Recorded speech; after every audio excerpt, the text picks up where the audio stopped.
पुणे के चाकण और आसपास के इलाकों में जल्द ही महानगर पालिका बनाई जा सकती है। डिप्टी सीएम अजित पवार ने आज तड़के 5:45 पर चाकण का दौरा किया और ट्रैफिक जाम की समस्या को दूर करने के निर्देश दिए।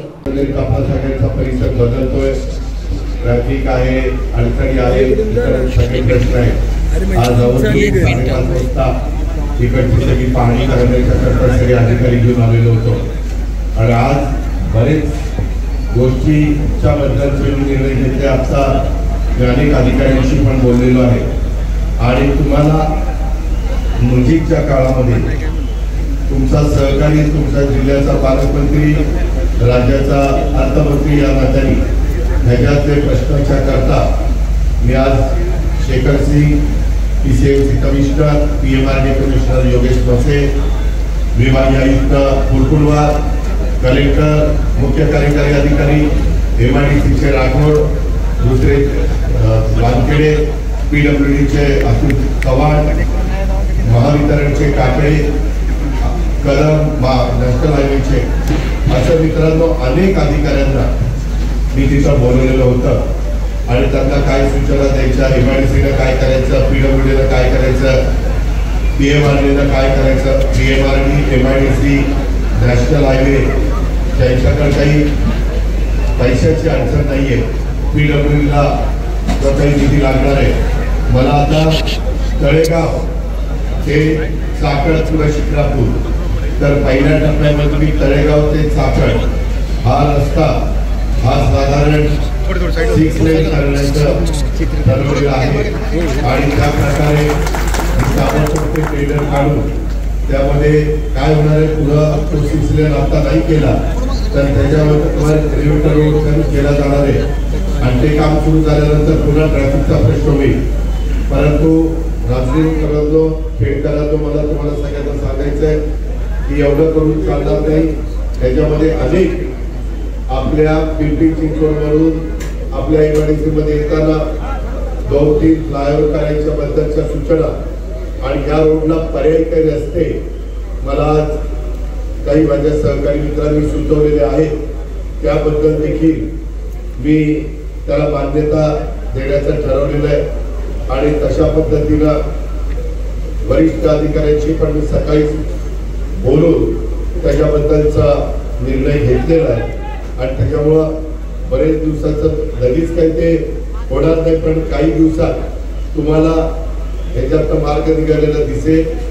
एमआयडीसीतले खड्डे आणि बाकीचे रस्ते आणि तिथले काही कामं होती ती पण वरची मंजुरीची अपेक्षा न करता ती मंजुरी मिळाली असं धरून त्यांना टेंडर काढायच्या सूचना दिलेल्या आहेत आणि अशा पद्धतीनं खूप तुम्ही त्रास सहन केलाय, तुम्ही सहनशीलता दाखवली। पूर्वीचा आपला खेडचा परिसर, राजगुरुनगरचा परिसर आणि त्याच्यानंतर झालेली आपली इंडस्ट्री, मी आपल्याला सांगतो तुम्हाला आवडो किंवा न आवडो पण कदाचित आपल्याला नजीकच्या काळामध्ये चाकण आणि या सगळ्या परिसरामध्ये महानगरपालिका करावी लागणार आहे आणि महानगरपालिका केल्याशिवाय आपल्याला अधिकचा निधी आणि बाकीच्या ज्या काही रुंद रस्ते, अंडरग्राउंड ड्रेनेज, स्ट्रॉंग वॉटर जाण्याच्या करताची व्यवस्था अशा अनेक बाबी असतात। त्याच्यामध्ये वर्ल्ड बँकेचे पैसे, जायकाचे पैसे आणता येतात, आपल्याकडं केंद्र सरकारचा निधी आणता येतो। या प्रकारे आपल्याला ते करावं लागेल। कदाचित काहींना ते आवडेल, काहींना आवडणार नाही, परंतु मित्रांनो काळानुरूप निर्णय घ्यावे लागतात। मी देखील राजकीय जीवनात गेले अनेक वर्ष काम करताना ठाणे जिल्ह्यामध्ये ठाणे महानगरपालिका एकटी होती, नंतर नवी मुंबई महानगरपालिका झाली, त्या जिल्ह्यात मीरा भाईंदर महानगरपालिका झाली, त्या जिल्ह्यामध्ये उल्हासनगर महानगरपालिका झाली, तिथं जवळच पूर्वी आता तो वेगळा तालुका झाला आहे, जिल्हा झाला पालघर, पण वसई विरार महानगरपालिका झाली, 6-7 महानगरपालिका झाल्या। तसं आपल्या जिल्ह्यात पुढे पिंपरी चिंचवड, त्याच्यानंतर वाघवस्ती, लोणी काळभोर, वाघोली, मांजरी, दोन्ही मांजरी या सगळ्या भागामध्ये तिथे एक महानगरपालिका करावं लागेल। फुरसुंगी, उरळी देवाची तो सगळा परिसर एक महानगरपालिका आपण नदी ओलांडून इकडं आलो म्हणजे पिंपरी चिंचवडमधनं की बाकीच्या भागामध्ये एक आपल्याला महानगरपालिका करावी लागेल आणि एक महानगरपालिका आपल्याला हिंजवडी आणि तो सगळा वरचा परिसर आहे त्या भागामध्ये करावी लागेल. साधारण महानगरपालिका करण्याच्या करता 5 लाख लोकसंख्या असली की महानगरपालिका करता येते. तुम्हालाही सगळ्यांना माहिती त्या सगळ्या भागातली लोकसंख्या किती झाली.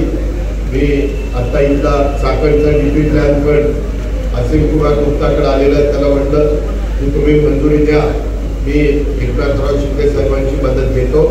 अशा पद्धतीनं राज्याचे मुख्यमंत्री देवेंद्रजी पण आता येणार आहेत आणि ते मी आणि एकनाथराव असं आम्ही सगळे मिळून राज्याचा सर्वांगीण विकास करत असताना शिवशाहू फुले आंबेडकरांच्या महाराष्ट्रातला पुणे हा महत्वाचा जिल्हा देखील कुठं मागे राहू नये